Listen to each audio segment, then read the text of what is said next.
If I was to introduce Sam Weber the traditional way by reading his incredible bio and list of career achievements, it would take more time than we have for this session. So let me just name a few before I tell you why I think Sam Weber is such an important thinker and why I'm so delighted to have him keynoting at the 7th Derrida Today conference. As a student of Paul de Man, it is only fitting and appropriate that years later, Sam Weber becomes and is the Paul de Man Chair at the European Graduate School. He is also the Avalon Foundation Professor of Humanities and the co-director of the Paris Program in Critical Theory at Northwestern University. He is a renowned scholar of Walter Benjamin and Derrida. He translated Derrida's essay Signature Event Context and Derrida's subsequent reply to John Searle Limited Inc. into English. But he is not only a Derrida scholar because the scope of interest he has is broad and varied. It includes psychoanalysis, literature, philosophy, media, technology, institutions, and theatre.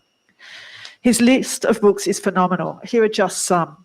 Benjamin's Abilities, Deconstruction and Dispersion, Targets of Opportunity on Militarizing of Thinking, and his most recent was published and has been reviewed recently in Derrida Today, and it is published by Minnesota Press.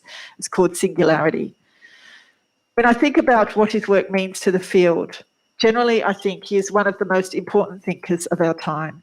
And more specifically in regards to Derrida, he has influenced a whole range of writers and thinkers in the field of Derrida studies. His thinking has been incredibly important and influential to Derrida studies and deconstruction generally. And this is because he has played a really important role in the processes of translation, publication, and interpretation that brought theory into prominence in the United States.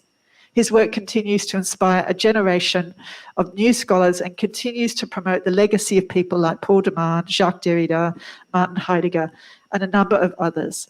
And he does so by relating that theory to contemporary questions around media, technology, politics, and culture.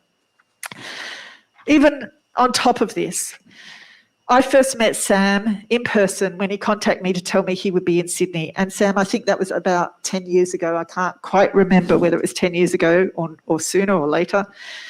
And Sam and his partner, Annalette, and I went to a fabulous Thai restaurant, which he wanted to try. And I thought at the time of our first meeting, and I think it now, that he is not only a brilliant scholar, but generous, gracious, funny, personable, and absolutely delightful company. And I'd like to welcome you, Sam Weber. Thank you.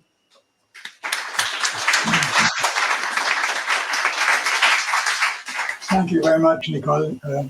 You've done me a great honor by inviting me to deliver this keynote today. It's an honor that also carries with it a heavy obligation to reflect on Derrida today, especially mindful of the deconstruction of the today, for instance, undertaken in the other heading, L'autre cap, requires reflection on how the past continues to shape what is to come. One's experience of the past, however, is simultaneously singular, personal, and general, and no one more than Jacques Derrida has demonstrated the inseparability of these dimensions. It is with this in mind that I allow myself to begin with a personal recollection. I first started reading the writings of Derrida in the early 60s as a graduate student at the suggestion of my thesis advisor, Paul de Man, who at the time assured me that this was someone who was going to bring about great changes, not just in literary and critical studies, but far beyond. Ever since that time, Derrida's work has accompanied and shaped my own thinking and writing concerning just about everything. From the very, very first contact with his writings, I found them to provide an exhilarating demonstration of how attention to what might be described as the uncanniness of language, and particularly that of writing, seemed to provide what the narrator in Kafka's story, A Report to an Academy, who is an ape, by the way, calls a way out, einen Ausweg. For me at the time, the way out referred to the cage in which Adorno's negative dialectics seemed to have led, an approach that was critical of everything except perhaps of its constitutive notions of negativity, dialectics, and critique themselves. Prior to discovering Derrida, It had been Walter Benjamin who had revealed a possible alternative to Adorno's insistence on the non-conceptual and the non-identical. But Benjamin's work, which has remained, of course, an inexhaustible resource throughout my life, struck me then as now as informed by a messianism that to this day I find deserving more of deconstructive scrutiny than of endorsement.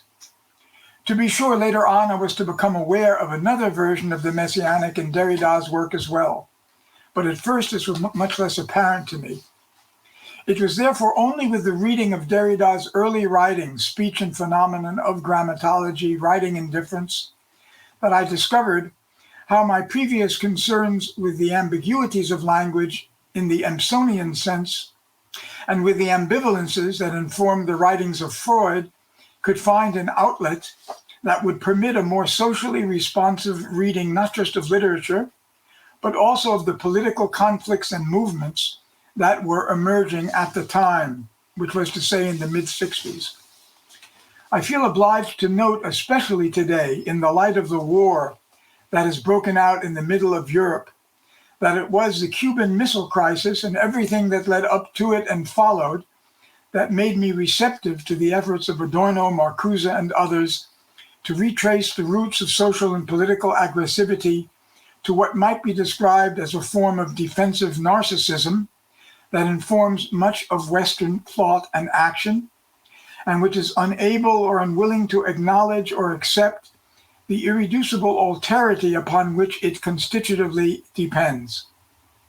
That this tendency continues to dominate much of political action today hardly needs to be emphasized. Let me conclude this brief autobiographical reminiscence by emphasizing that my interest in Derrida, but also Lacan, and more generally French post-structuralism, never seemed to me to involve a disavowal or abandonment of the critical disposition of the Frankfurt School, but rather its continuation in a somewhat different and hopefully more productive register, one based upon what I today would call the irreducible heterogeneity of language, and more specifically of signifying, about which I'll have more to say. Such a continuation, however, does not imply simple continuity. What Adorno in his magnum opus Negative Dialectics designated as, quote, the priority of the object, in German, Vorrang des Objekts, I've come to see not so much as the priority, but as the irreducibility, not of the object, but of signifying.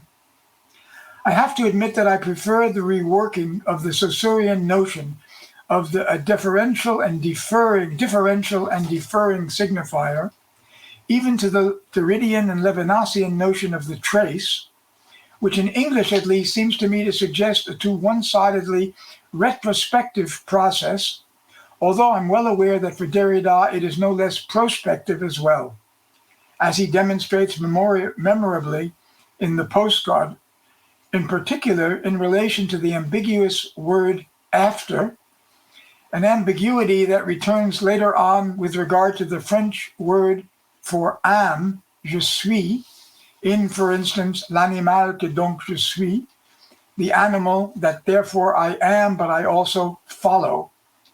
To be, at least in the form of the French first-person singular, is thus also to follow. And to follow, as Kant already knew, is to come after in the disjunctive but also disseminative sense of the word. For Kant, this distinction between Nachahmung in German, the effort to identically reproduce or imitate a prior model, and Nachfolge or Nachmachen, the more ambiguous state of following after or making after, was significant in determining in how a certain generality can singularize itself in what Kant called the example or Beispiel. For Adorno, the same problem was at the heart of what he conceived of as critique, the essence of which, as he formulated it in Negative Dialectics, resided in determinate negation. The force bestimmte Negation. The force Producing such determination or definition, Adorno conceived as that of a negativity, which he sought to distinguish from its Hegelian model as being non-totalizable and non-positive. Adorno, by contrast, construed the process of determination, therefore, more, I believe, in a Kantian sense than in a Hegelian one, since its motor was not so much negativity as what Derrida came to designate as iterability, that is, repetition, as a movement not of return of the same, in the sense of Adorno's term Immergleiche, which he, by the way, borrowed from Benjamin, but which he interpreted as always the same. Derrida, by contrast, appealed to the process of repetition, already in his deconstructive readings of Husserl, in Speech and Phenomenon, for instance, as that which, far from establishing the ideality of identity, situated difference at its core. It is this irreducibility of difference to negativity that perhaps most decisively distinguishes the way Derrida deals with determination from that of Adorno. The result is that determination retains always an element of indeterminacy, which keeps it, however, open to the future, to the unpredictability of what is to come. For Derrida, any process of determination in the sense of Bestimmung has to pass through a signifying network in which judgmental subsumption remains dependent upon the never entirely determinable leap of a decision, albeit in a non-Schmittian, that is, non-subjective sense. The category that more than any other demonstrates the divergence of Derridian deconstruction from Adorno critical theory, therefore, is that of repetition. It's striking, to me at least, that Adorno, despite having studied and written a book on Kierkegaard, almost completely ignores the latter's discussion of repetition. Whereas from his earliest publications onward, repetition served Derrida as one of the most powerful arguments in problematizing all forms of self-identity, from Husserl's notion of auto-affection to that of autoimmunity. Derrida, following Kierkegaard more closely, was far more attuned to the differential structure of repetition, an insight he shared with Benjamin. But whereas Benjamin developed the notion in particular with respect to the reproducibility of technological media, iterability for Derrida came to designate the condition of all signifying, thus rendering it an irreducibly apparatic process. Here, as indicated, Derrida was much closer to Benjamin, not only in the latter's essay on the work of art in the age of its technical reproducibility, but also to his analysis of repetition as an originating but transformative phenomenon in his study of the origins of the German morning play. In his introduction to that book, Benjamin insists, in contrast to Hermann Cohen, that origin must be understood as an historical category, not a logical one, in which singularity, Einmaligkeit, and repetition, Wiederholung, far from being mutually exclusive, converge in a differential, transformative manner. But it's precisely this convergence that also underlies the Derridian notion of iterability, a notion introduced in signature event context and then developed in limited ink. Iterability is one of the relatively rare notions to which Derrida's writings after limited ink appeal constantly. Iterability situates difference and deferral at the core of the same, an ambiguity that Adorno did not seem to see at work even in the German word gleich, meaning both equal and like, and thus implying a relationship not just of sameness, but also of difference, of alterity. Iterability is also at the core of another process, if one can call it that, which Derrida situated at the core of deconstruction, namely divisibility. From his essay on resistances, dealing not by accident with the relation of deconstruction to psychoanalysis, Derrida remarks, I quote, "The question of divisibility is one of the most powerful instruments of formalization for what is called deconstruction. If in an absurd hypothesis there were one and only one deconstruction, a sole thesis of deconstruction, it would posit divisibility, différence with an A, as divisibility. Paradoxically, this amounts to raising the analytical stakes for a thinking that is very careful to take account of what always rejects analysis: the originary complication, the non-simple, the crossed-out origin, the trace or the affirmation of the gift as trace, end quote. Like iterability, divisibility names nothing that could be considered simply an actuality, nothing self-present, but rather a potentiality, an ability that is always virtually at work, even where one believes one has identified, recognized something self-identical or self-contained. One aspect of what Derrida is referring to in the passage quoted is the Freudian notion of an umbilical dream navel, which both makes the dream interpretable, but also at the same time resists all attempts at unraveling its knots. It is just such divisibility, I would add, that distinguishes signifiers, or more properly signifyings, signifiant, from signs, that is, from the self-contained totality composed of a signifier and a signified.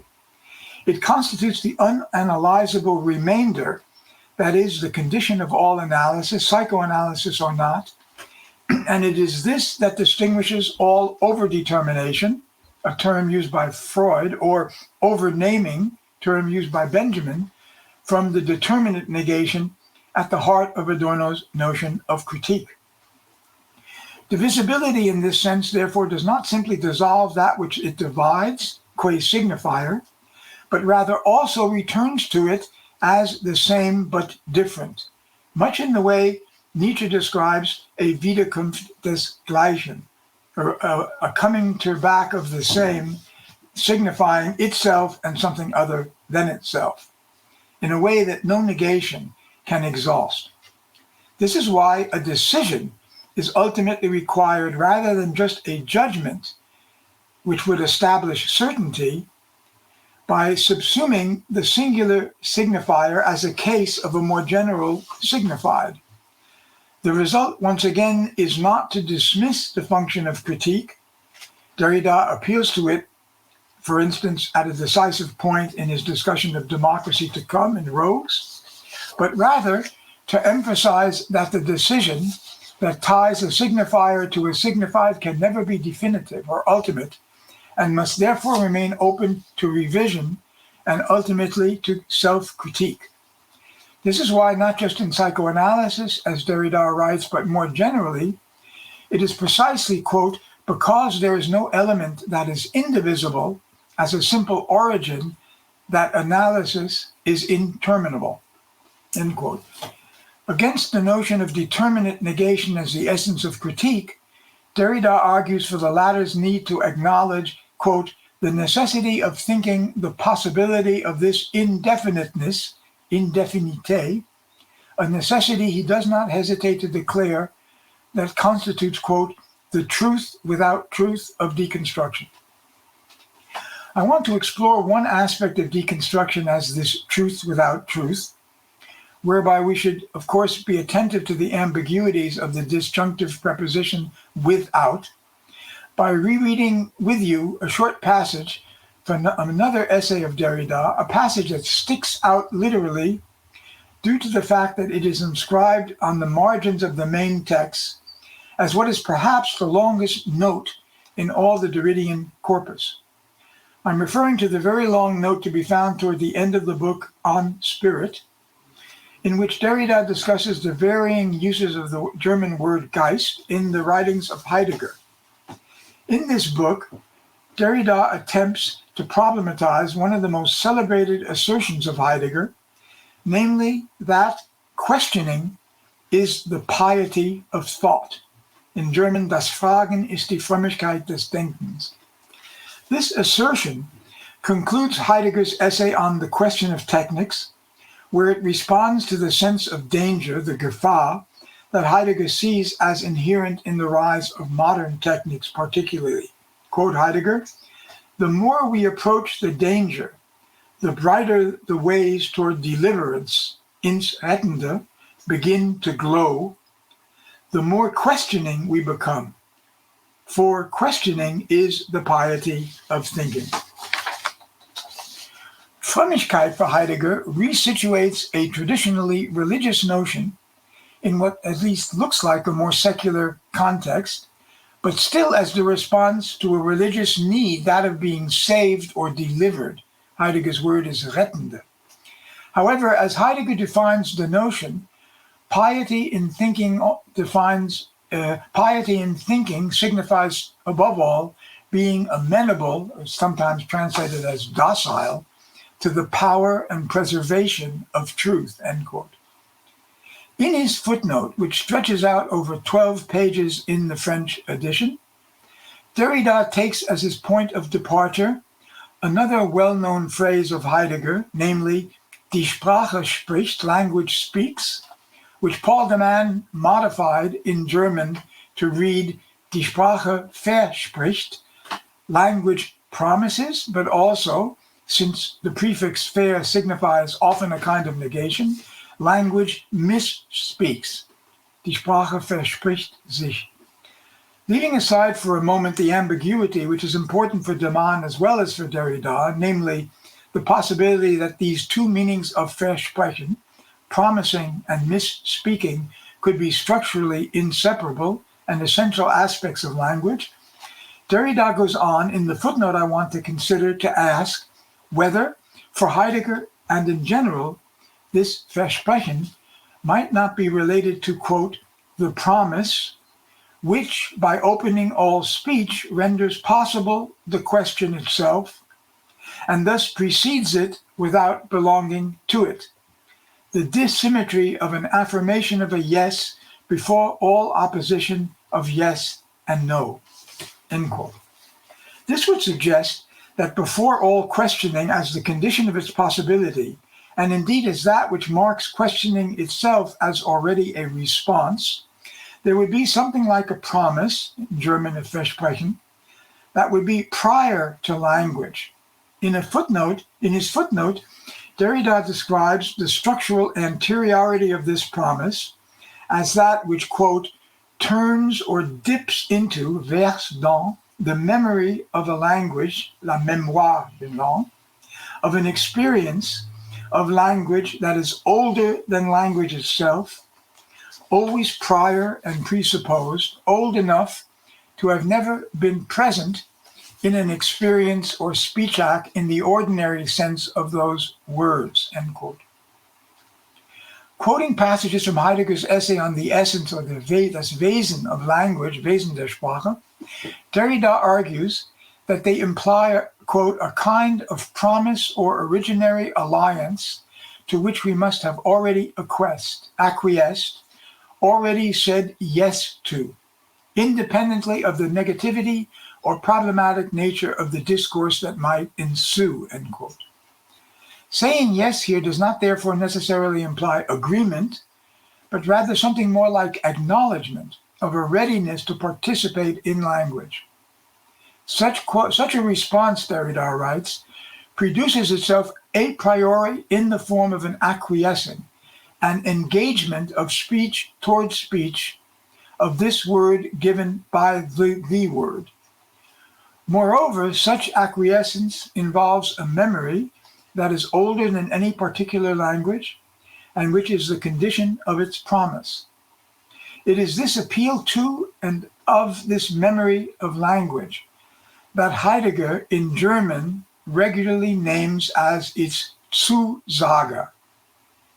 From this word, Derrida concludes that, quote, it is in the name of this Zusage that Heidegger puts into question, if one can still put it that way, the claimed ultimate authority and stance of the questioning attitude, end quote.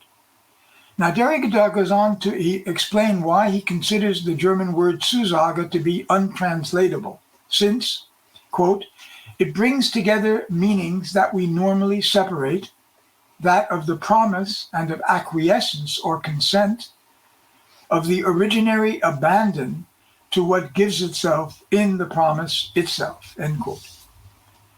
It is thus this notion of Zusage that, according to Derrida, impels Heidegger to conclude that questioning is not the authentic gesture of thought, but rather this consists in, quote, listening to the Zusage of what ought to arrive as the question, end quote.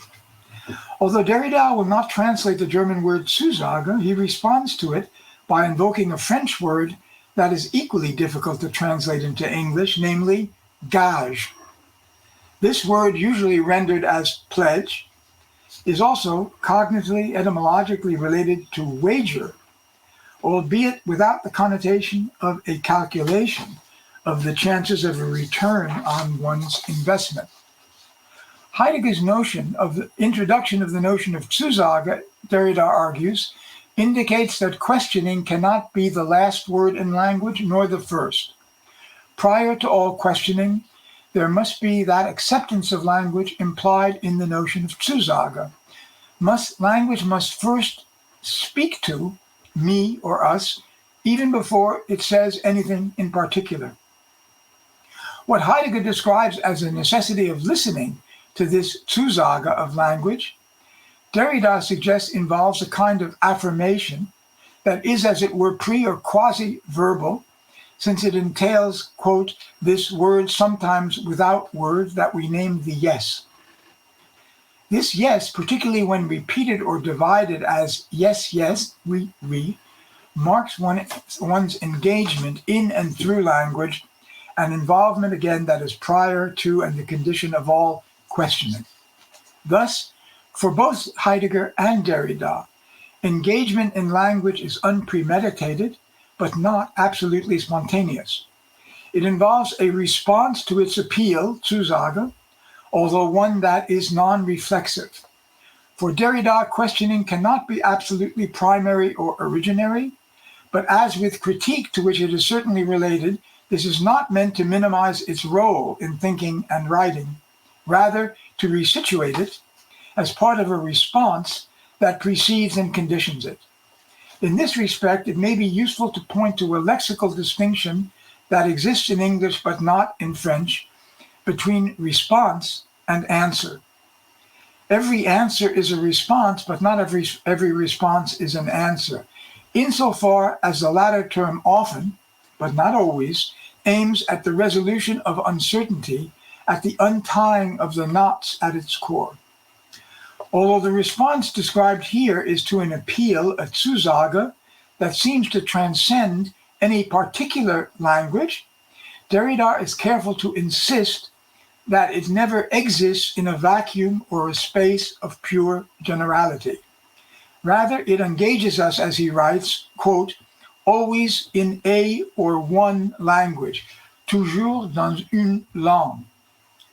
One is never engaged, therefore, in or to language per se, that is language in general, but always in and to particular languages that remain singular in the sense of the famous formulation in the monolinguism of the other, namely, I have only one language and it is not mine. Language, qua the movement of iterable and divisible signifiers, thus implies an irreducible residue that recalls Freud's dream navel, a residue that resists further division and analysis, but in so doing also calls for them. This is what distinguishes what I would call the singularization in and of Derrida's work from Adorno's determinate negation. Singularization retains a degree of indeterminacy, which keeps it open to what is coming. The language that speaks to us as Zusage is therefore always both one language and a language, both more and less than one, indefinite but never simply undefined. The result, as Derrida sums it up, reads as follows, rather long quote. The fact that the yes precedes language does not mean that it is foreign to it. The gage engages in language and thus always in a language. The question itself is thus pledged, which does not mean linked or constrained, reduced to silence. On the contrary, by the pledge of the Zusage. It responds in advance, no matter what it does, to and for this gage, pledge or wager. It is engaged by it in a responsibility that it has not chosen and that assigns it up to and including its liberty. The pledge will have been given before any other event. It is an event, but one whose memory, mémoire, is prior to every recollection, souvenir, and to which we are bound by a faith, une foi, that defies all retelling, récit. End of quote.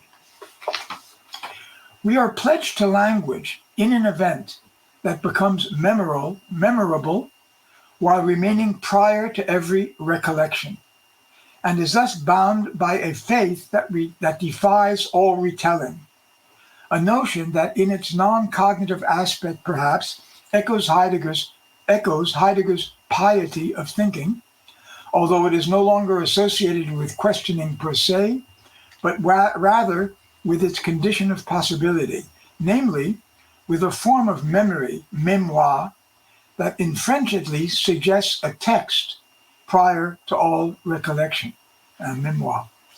How are we to think the nature of a textual mémoire to which we are bound by a faith that defies all recounting, which is to say, defies the temporal successivity involved in all narrative?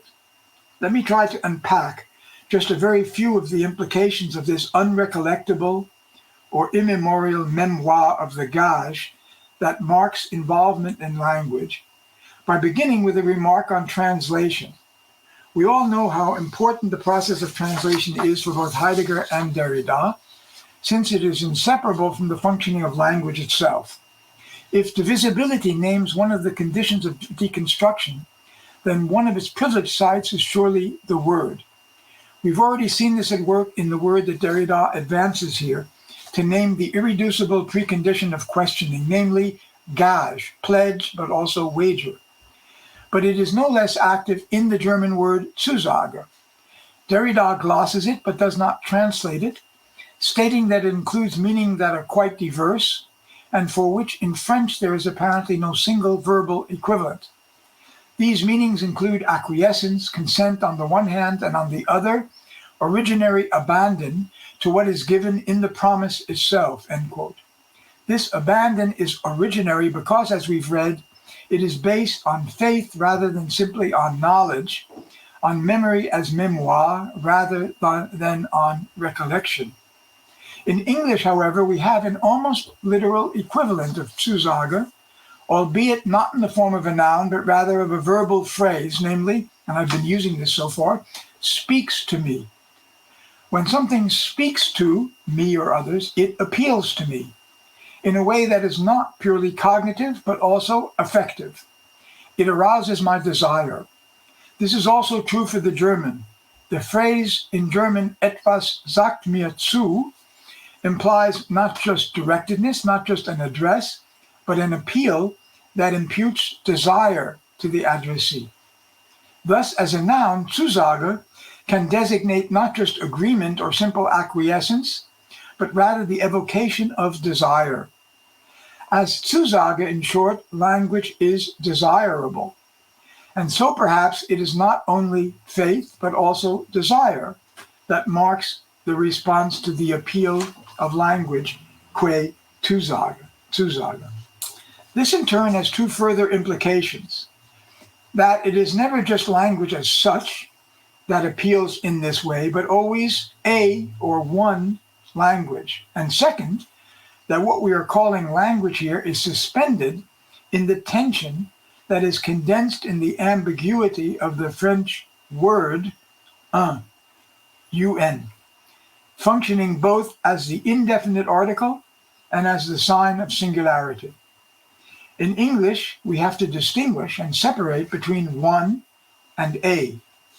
But it is precisely their interrelationship that may be at stake here, the one that is indefinite.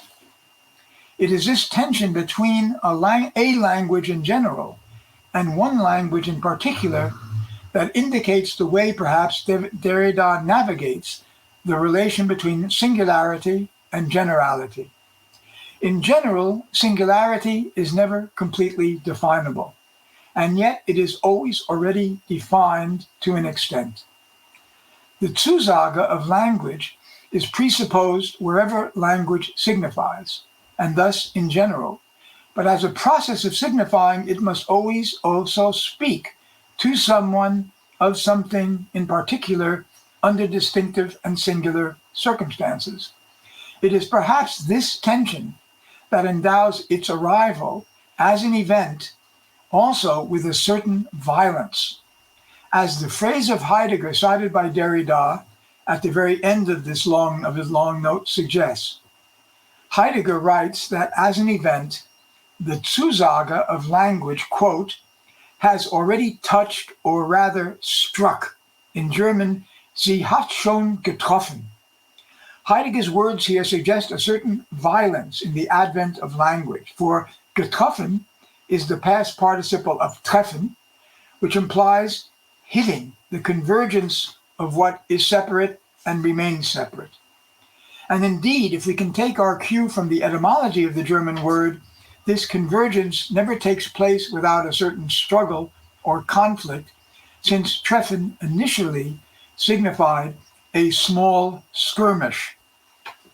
The event that constitutes the appeal, the Zusage of language, is thus not at all an absolute beginning, but is rather experienced as a hit, a shock, indeed as an intervention that disrupts a previously existing equilibrium.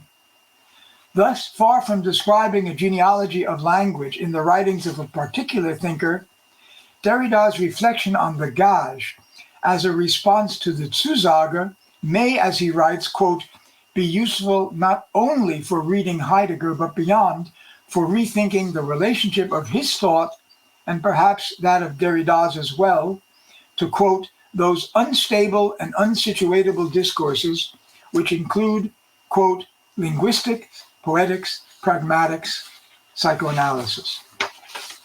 I propose, therefore, in the time remaining, to briefly discuss a very few of the implications of what could be called the appeal of language, or perhaps better of texts, for those unstable and unsituatable discourses named by Derrida, namely linguistics, poetics, pragmatics, and psychoanalysis. First, to begin with linguistics.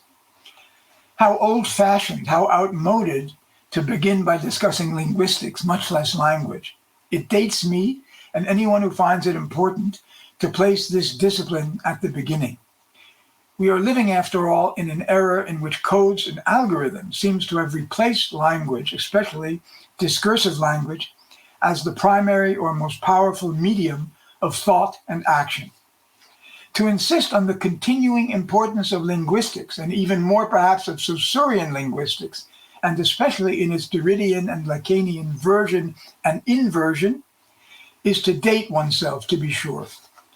Escaping the prison house of language has been widely recognized as one of the most powerful forces influencing the development of a series of studies that take their names from what are considered to be extralinguistic and largely considered to be extralinguistic entities: race, gender, ethnicity, affect, ecology, animals, geopolitical area.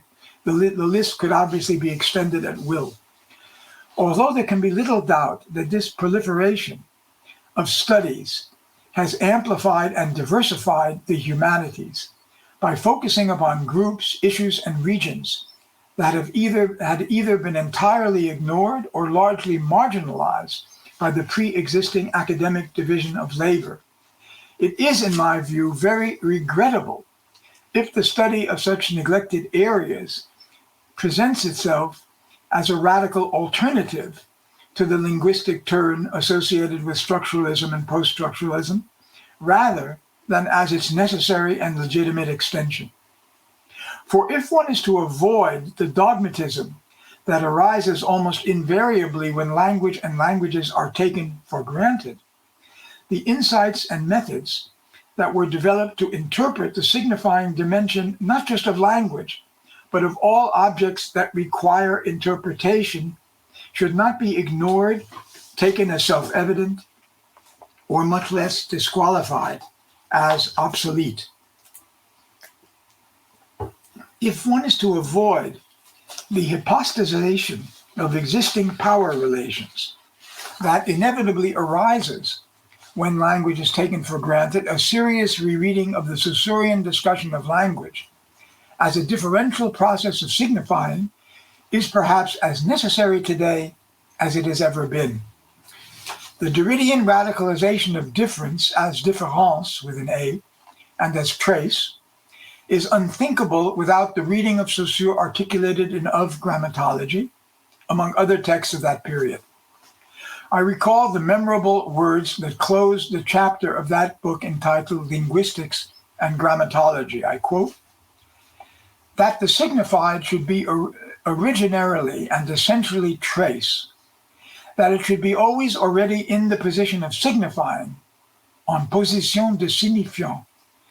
This is the apparently innocent proposition where the metaphysics of the logos, of presence, and of consciousness should reflect writing as its depth and as its resource." End quote. The fact that every signifier must determine its links to a signified by differentiating itself from all the other signifiers that, quote, surround it, as Saussure puts it, is what makes language as signifying an irreducibly divisible process. It is also what distinguishes this process of significant demarcation from any sort of purely negative dialectic, since the differential relation of one signifier to others like it cannot be delimited or defined as one only of negation. Determination or definition is, of course, inevitable, but here it takes the form of a process of demarcation in which negativity is multiplied but never internally limited. No signifier can signify without pointing away from its immediate manifestation to one or more other signifieds, but such pointing can never efface the necessity described by Derrida in the passage quoted, namely that the signified to which the signifier refers should itself always already be in the position of signifying, precisely in order to be identifiable as a signified. The result is that signification produces more or less stable traces of something that is both presupposed by the signifying process and at the same time excluded from its individual instantiations. It is this exclusion of other possibilities that marks the process of signifying as irreducibly virtual and heterogeneous, and at the same time that marks this linkage of signifier to signified in the sign as what Derrida calls both the depth and resource of the metaphysics of the logos, which is to say of all thinking that seeks to base itself upon the presupposition of self-identity and presence. Death, because what presents itself as self-identical depends on the various options it excludes. And resource, because this exclusion opens up possibilities that are not realized in the semiotic union of signifier and signified, and that cannot be predicted through negation. Lacan's formulation of the distinction between sign and signifier is worth recalling here. Quote, "The sign represents something to someone," he writes, "whereas the signifier represents the subject to another signifier." Peirce calls that other signifier the interpretant. And in both cases, it's worth pointing out the use of the gerund here, marked by the suffix ant, signifiant, and interpretant, in order to emphasize the dynamic and open-ended structure of this third instance. The process of signifying can and must be interrupted, but it can never be definitively concluded. The narrator of Sterne's Tristram Shandy finds the perfect formulation of this when he reminds his readers that, quote, "the mind should be accustomed to make wise reflections and draw curious conclusions as it goes along. This quote brings me to the second of those four disciplines mentioned by Derrida, namely poetics. One can argue that poetry, and more generally literature, mobilizes the process of signifying by revealing its inevitable self-effacement in the representational structure of meanings sanctioned by conventions, meanings that allow language to appear to be naturally intelligible and transparent.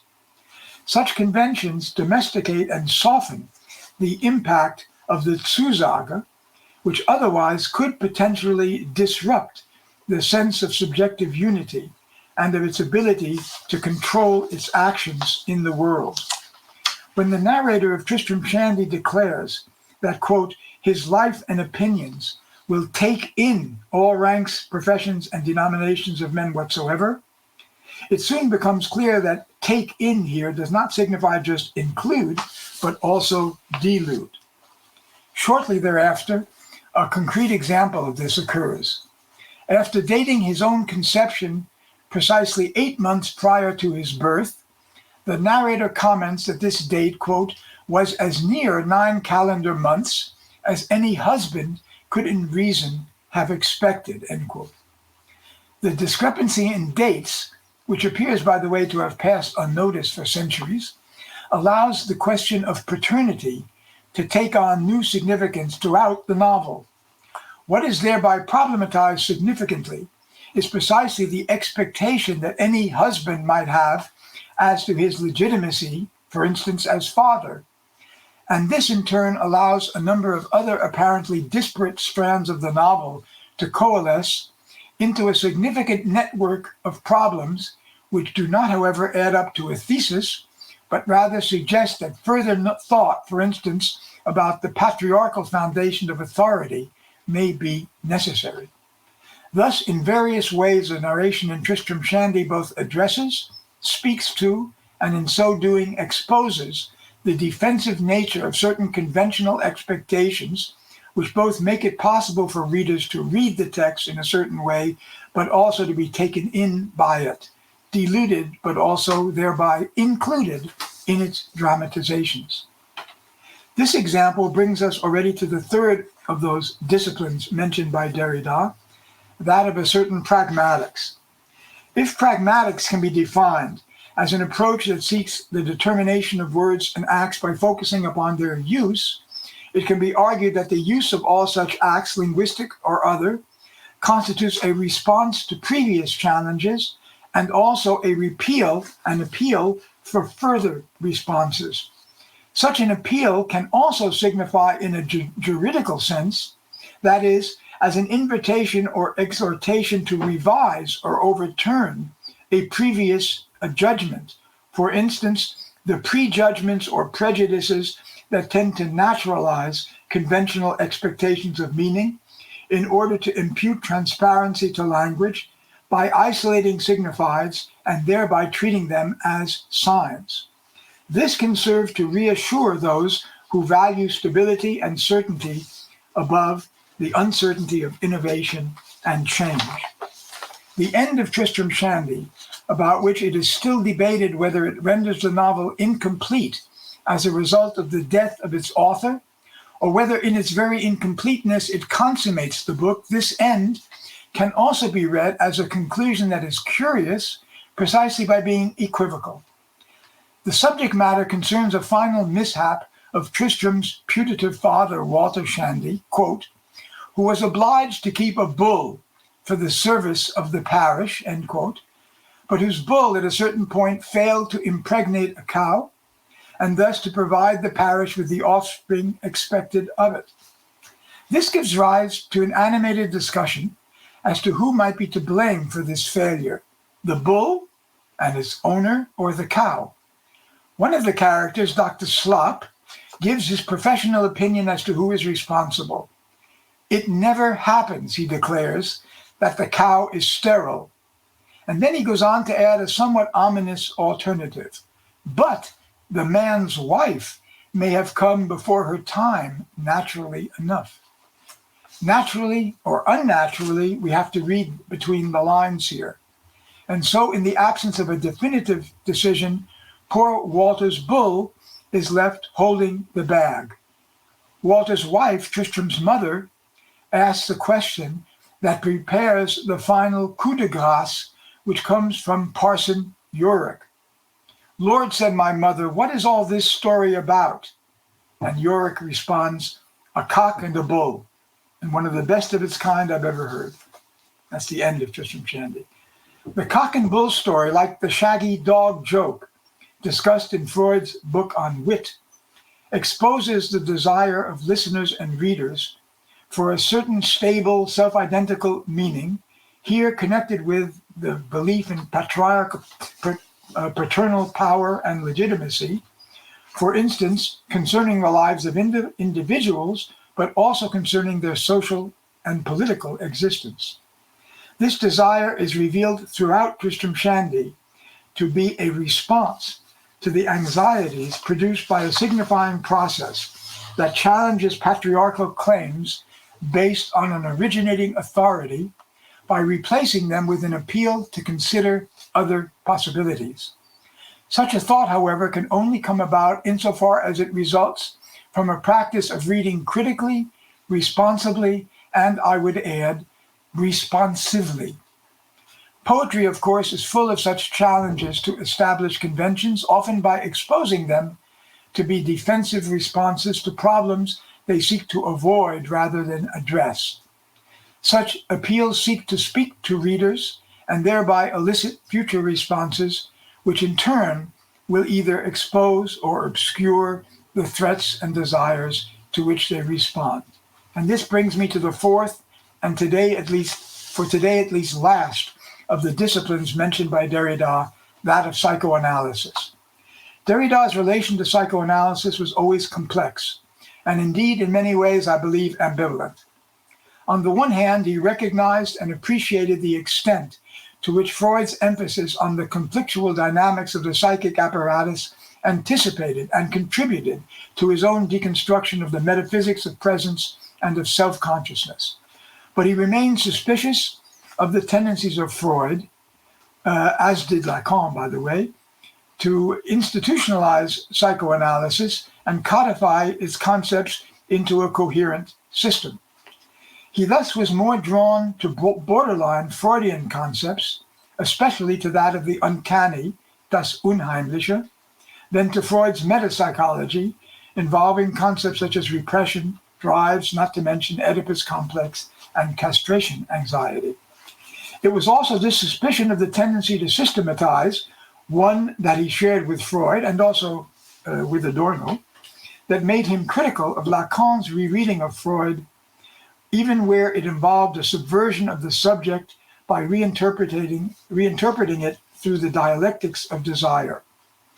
As Derrida argued in the essay The Purveyor of Truth, such systematization could lead only to a privileging of the position of an all-knowing subject, for instance, qua narrator, ultimately a privileging of the position of the psychoanalyst, which he saw epitomized in Lacan's slip in replacing the word dessin, design, by destin, in quoting Dupin, quoting Crébillon's Attrait, discussion of the purloined letter, of course.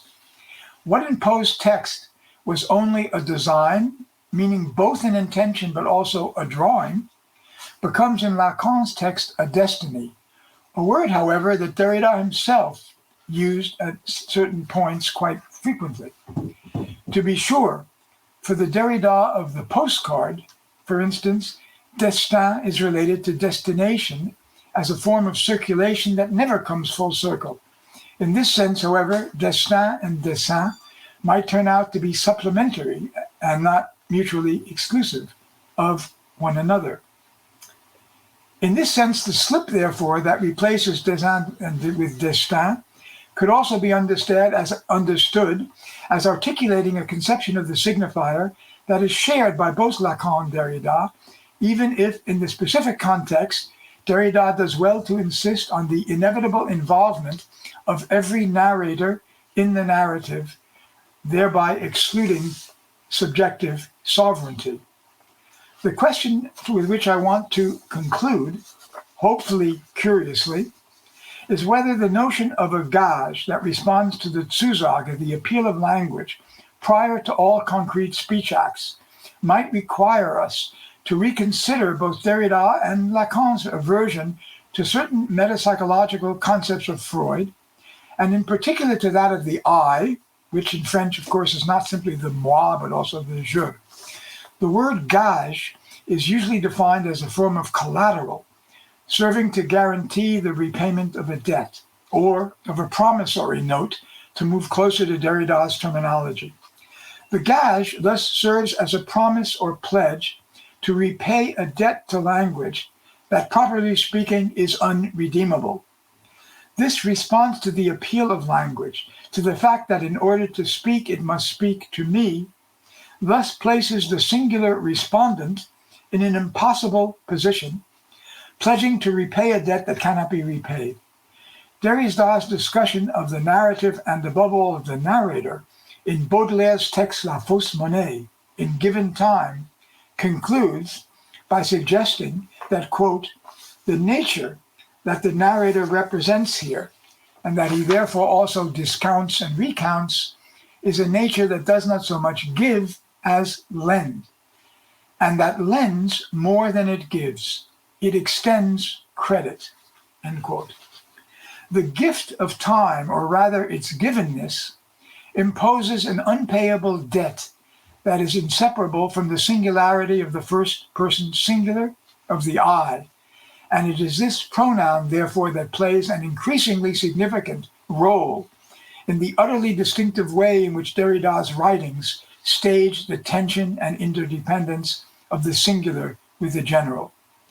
Can the pledge, the gage, as an unpremeditated response to the Zusage of language, be productively understood in separation from what we call the first person singular? And if so, perhaps, and if not, perhaps a reconsideration of Freud's decentering of the self-identity of the subject, articulated in his so-called second typology of I, it, and superego, or which I prefer to translate as trans-I, still might have a contribution to make to the deconstruction of subjective sovereignty. I'm thinking here of the relation that Freud ultimately espouses and which marks the last great turning point in his thinking, one which to my mind threatens to disrupt much of his previous systematization, articulated in his late essay, Inhibition, Symptoms, Anxiety. In that text, Freud finally abandons his effort to include and domesticate anxiety in his psychoanalytic system by defining it as an after effect of repression, and therefore subordinate to the pleasure principle. Instead, he wonders whether repression itself must not be reconceived as a response to anxiety. This, I suggest, disrupts the Freudian system perhaps even more than the death drive of beyond the pleasure principle. For Freud insists that anxiety must be understood as a response of the I, of the ego, to a perceived danger. But if anxiety is what produces repression, this is tantamount to asserting that something like an I antedates structurally, if not empirically, the emergence of the individual psyche, insofar, namely, as it depends upon repression and the unconscious.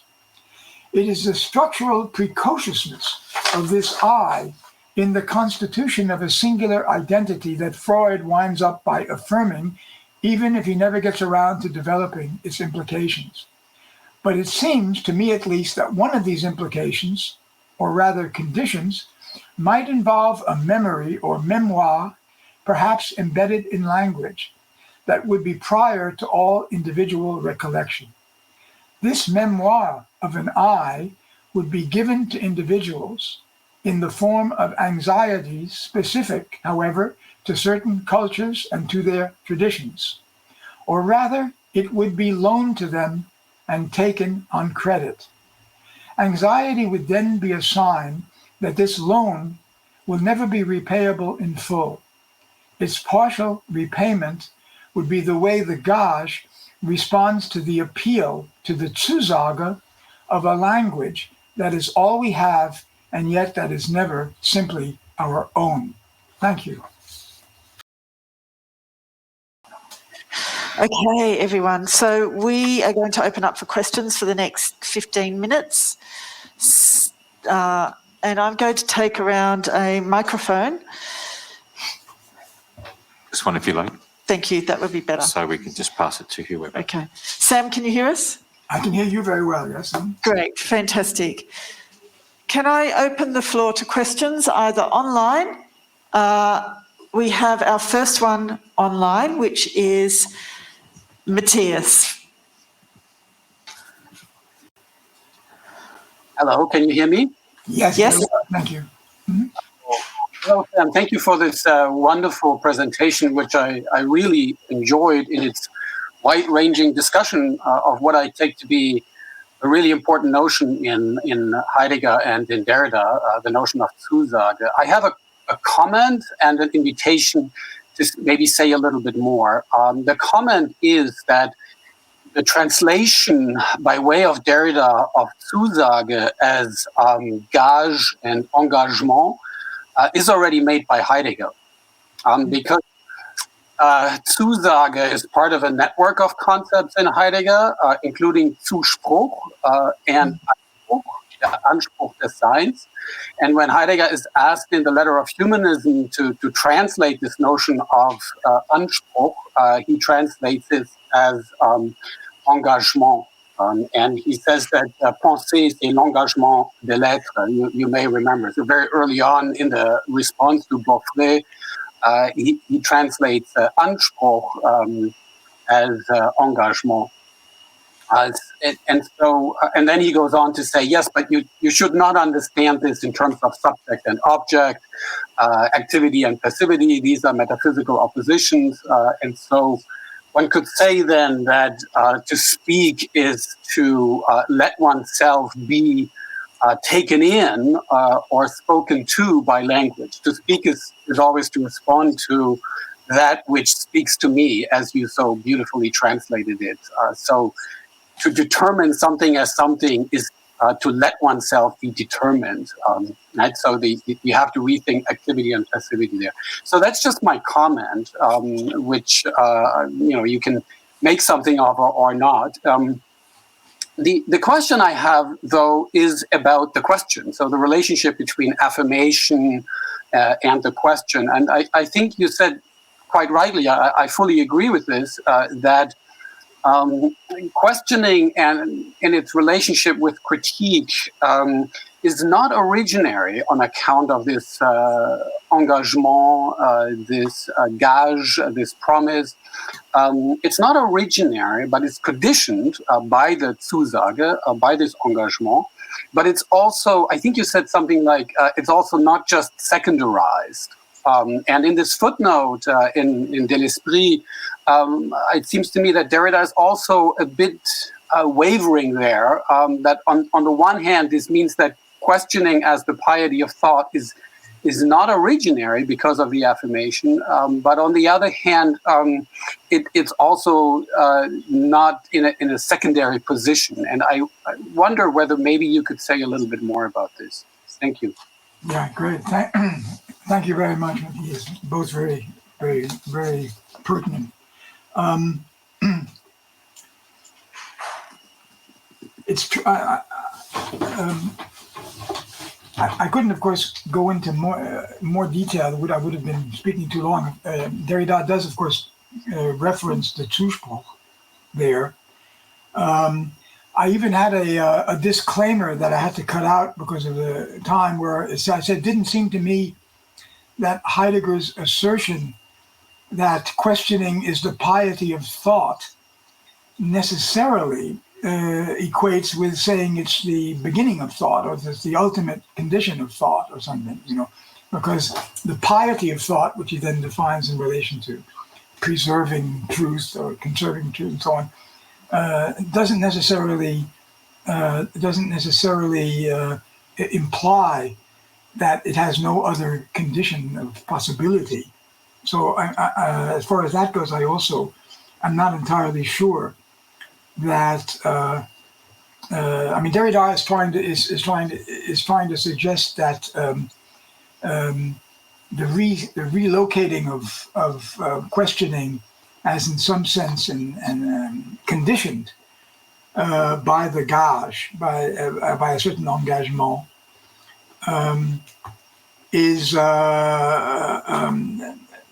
defines a different relationship to language than what he takes Heidegger's as implying. You know, I often wonder, though, it seems to me in certain of Derrida's texts, and something that I throw out, people can, if you're reading the French particularly, you can think about. I mentioned that it seems to me that in French, the word répondre, or response, there is no differentiation that we have in English between respond and answer, which is not absolute, but still emphasizes different types of response and so on. And that one can think response without as something different from answer. For example, the greatest example of this is Bartleby in literature, and who certainly responds but never answers the question by giving by giving a positive, as it were, cognitive resolution of what they leave open, or something like that.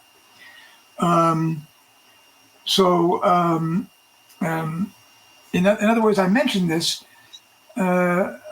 because part of the if you will, deconstructive critique that Derrida is developing of Heidegger might have to do with the fact that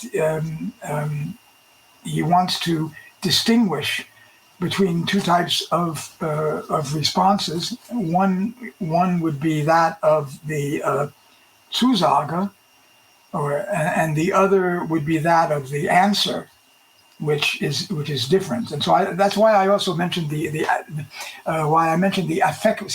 affective dimension of Zusage.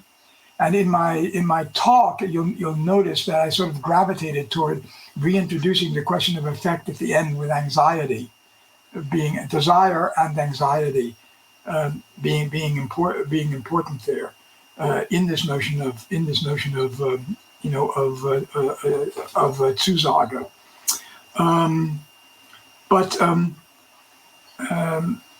Yeah, now I think I may have lost the sense of I tried to jot down your actual question about determination, the affirmation, and so on. But I'm afraid I lost the trace of that. I don't want to pretend I can answer a question that I haven't retained here. Well, I'll have to stop. I'll have to stop there, Matthias. Okay, we have another question, Sam, from Adam Rosenthal. Yeah. So I'm just going to take you in the microphone so everyone online can hear him. Thank you. Can you hear me? Yes, very well. Thank you for that wonderful talk. This isn't so much a pointed question as a request for you to talk more about one of... Sorry, is that better? Okay, thank you. Is that better? Yep. A request to talk more about one of the terms that you spoke of, and that is récit, and the role of récit in the years-long response of Derrida to Heidegger's writings. And I think specifically... No, can you hear me? Sorry, this is... Okay.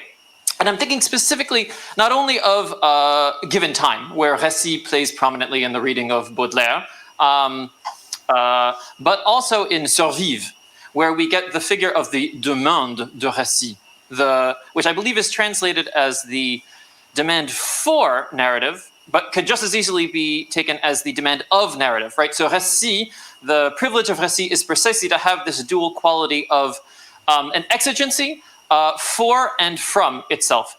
And I think that if we're going to talk about the Zusage, right, we can also look to the récit as a place in which Derrida is trying to stick out his own difference from Heidegger, let's say, and his emphasis on on the Zusage. So let me leave it there. Thanks. Thanks. It's a huge and very, very, very complicated and very interesting field that your question, opens up there. Because it's sort of ironic that on the one hand, when Derrida says it resists all, all récit, and it's hard to know how to translate that, recounting or simply narrative. I would say something like recounting. He repeats a philosophical gesture in which philosophers reject storytelling, as it were, or as mythical, as opposed to philosophical argumentation in Plato, and who of course tells stories all over the place and uses them. And so, in a certain sense, narrative is a privileged space for Derrida, both for articulating his own texts and for criticizing what I call the privileging of the narrator, which is quite schematic in his critique of Lacan in the Purveyor of Truth there. But I take it here. I take it here as suggesting, and this is it's interesting. I had a section of this paper which I had to cut out, which dealt with the problem of successivity, a succession, temporal succession, by and the ambiguity, for example, of the word after. I think I mentioned that in La Carte Postale, and relating both to what comes after and what follows, also in L'animal que donc je suis, and so on. The idea of any kind of linear successivity seems to me to be profoundly problematized by Derrida's insistence on the importance of something like iterability and divisibility, you see. So it isn't that, and a narrative, or récit, if you take it literally as recounting, is a place where you can play that out, and you can play it out by demonstrating how the effort to establish some sort of overview or control that would stabilize the position of a narrator, whether it's Dupin, whether it's Lacan, whether it's the analyst, and so on, comes up against the problem of the divisibility of the repetition that's involved. As soon as you have that, you're no longer in a relation of simple successivity or succession, you see. And so I had a brief discussion of Kant's distinction, both in the Third Critique, but also in other texts, in relation to the example, the Beispiel of Nachahmung and Nachmachen and Nachfolgen, and the whole idea of what it means to follow. It's a question which we certainly relevant since we're going to be discussing Derrida today. What does it mean to follow Derrida today? What does it mean when the today is itself divided into the today that is a kind of following?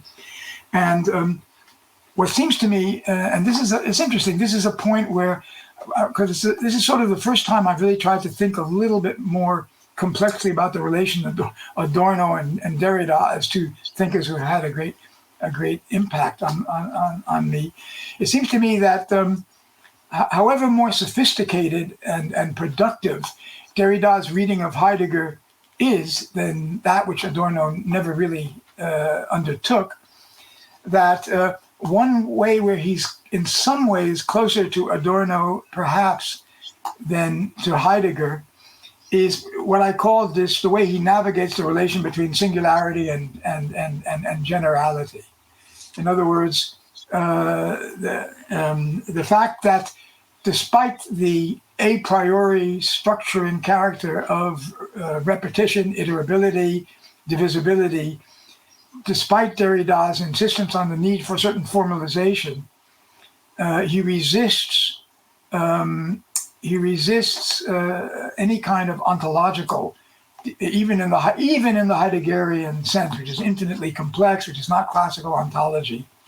and why it's perhaps not an accident, perhaps exemplary also in the Derridian and the Kantian sense, that he makes this link, which exists in French but not so easily elsewhere, between je suis as I am and I follow. You see what I mean? In other words, the fact that I am is that I follow, and that I follow is connected with I am, I think introduces a dimension that you don't find, at least I haven't found, and I'm not an ultimate expert here at all. I stand open to be corrected. I don't find in the same way in Heidegger. That's why Derrida's texts themselves, particularly the later ones, are all constructed around a dramaturgy of an I, which I think for Heidegger would be unthinkable. Correct me if I'm wrong about this, but at least wouldn't have the same effect. And here I would also argue, but I can only throw this out as a speculation, that the memoir of the French language permits the I and the moi and the je to be thought as in relationship to generalities in a way that's much more difficult in German. See what I mean? Despite Fichte, or maybe because of Fichte, I'm not sure. That would take a lot of discussion, but at least in present day French and so on. So it seems to me that Derrida has a tradition, an archive he can go back to, which doesn't exist in the same way in German. So, although perhaps if one goes back further, one would find it. Sam, we have a question online from Silvana. She says, I wonder if Professor Weber can link his lecture today to Fichte and Adorno and Benjamin's trembling with the mother tongue. Derrida is fascinated from the very start by the idea of trembling. He, in the early writing, where precisely the I is much less present and so on, he relates it to the words solliciter in French, to solicit. And I remember somewhere in the grammatology, that's where he is saying, that in Latin, the word solicit has something to do with the shaking. And then, of course, he discovers, in part through his California visits, the earthquake, and through Kierkegaard, of course, and fear and trembling, and so on. But what I was trying to suggest, particularly at the end of my talk, is that if the Zusage appeals, among other things, through it, the anxious appeal to an I that is in some way inherited as alone, but then that comes the basis for the development of individual self-identity, then that could be a reason why the engagement in language would involve a violent undermining, shaking up of the sense of subjective stability or even semantic stability. They go together, you see. And this, I think, is something that Derrida is very aware of, and in his own way, Benjamin is very aware of course, as well. The idea of interruption, I've written about this, I think, in my Benjamin book, and others have written about this. Benjamin's emphasis on interruption and the link that goes back to Hölderlin there, of course, the caesura, and so on, is something that is also very, I think, convergent with this idea of trembling, of soliciting, and so on. But at the same time, this creates all kinds of serious political and other questions. In other words, how much trembling is compatible with a transformative politics, for example, if one thinks that deconstruction should be able to contribute to that. You see what I mean? But I think that this is a very, very real problem. I don't think this is a problem that deconstruction invents. I think it's one that it tends to foreground or thematize in some way. And but that is very much with us. And the terrible tendency toward militarization that we see going on everywhere today is one defensive response to that. By militarization, you try to organize force in a way to protect security, national security, whatever, and to locate its threat in a masterable, controllable enemy, and so on. So I think this is this problem is one that deconstruction doesn't solve, but it certainly points up and that we have to deal with. We have time for one question more, and that's from Jake Leverton.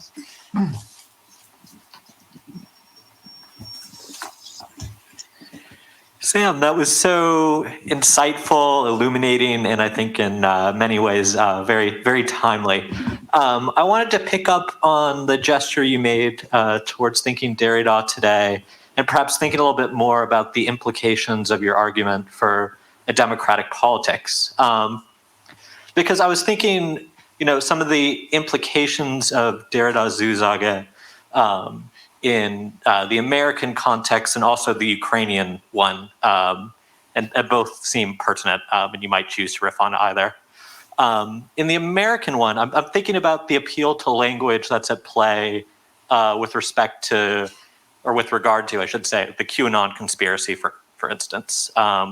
What appeal to a sort of language of that mobilizes a sort of ethno-nationalist populism against, an imagined sort of cabal of global elites that then catalyzed the insurrection at the Capitol for January 6th.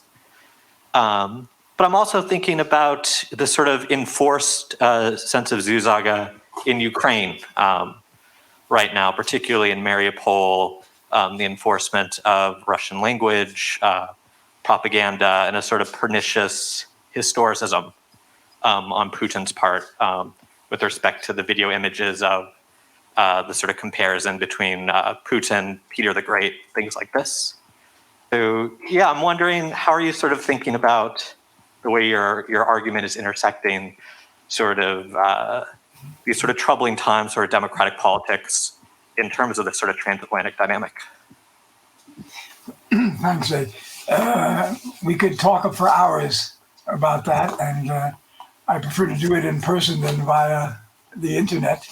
But I'll just focus on one aspect of your that you mentioned, and that is the question of the relation of which Derrida has also discussed in many ways, the relation of language to nationality. You mentioned that the Russians are now imposing or Russian in the areas that they've occupied. One could also mention that prior to the outbreak of hostilities, there were also linguistic constraints, apparently, I'm not an expert on this, imposed on the Russian-speaking population of Donbass in regard to Ukrainian and so on. The tendency that you're, I think, rightly worrying about is precisely that of a different kind of monolinguism. The fact that in order for there to be a unified nation, there has to be a single unified language, whether it's English in the US, whether it's Ukrainian or Russian, and that the ability to have multiple languages is something that is seen as a threat to the unity. But I think what Derrida's work, and not just Derrida's work, but I think also the reading of Saussure, the reading of Heidegger, and so on, and many others, suggests is that that the idea of language as a unity or as a totality is a projection, and that even in the so-called single language, English, Russian, French, whatever, German, that we're talking about multiple versions of language in which it becomes very difficult to establish the border between what makes a language different from itself. In other words, and here's where the fact that you have intralinguistic translation understood as an intralinguistic and not just an interlinguistic process is I think very, very important. And of course, under the circumstances and given certain traditions, this produces anxiety, and the response to anxiety is an aggressive assertion of an original underlying primary identity, whether it's ethnic or ethno-national, but above all, that is understood as homogeneous. And that's why the notion of heterogeneity, I think, is very important here. But my point, I guess, in what I was getting at is that it seems to me crucial, both from a political as a generally theoretical point of view, to, as much as possible, understand where the resistances to such heterogeneity come from. And to do that, one has to analyze as precisely as possible the implications of the relation between anxiety and aggressivity. And that's a little bit what was part of what I was trying to get at the end. Sam, thank you so much. Can we all give a round of applause for a brilliant lecture? Thank you.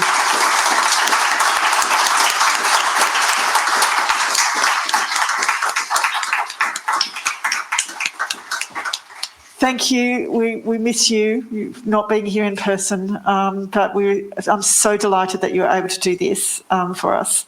Thank you once again, Sam, and I'll talk to you soon. Well, thank you, Nicole, and your team for organizing this terrific meeting. I'm sorry I can't be with you.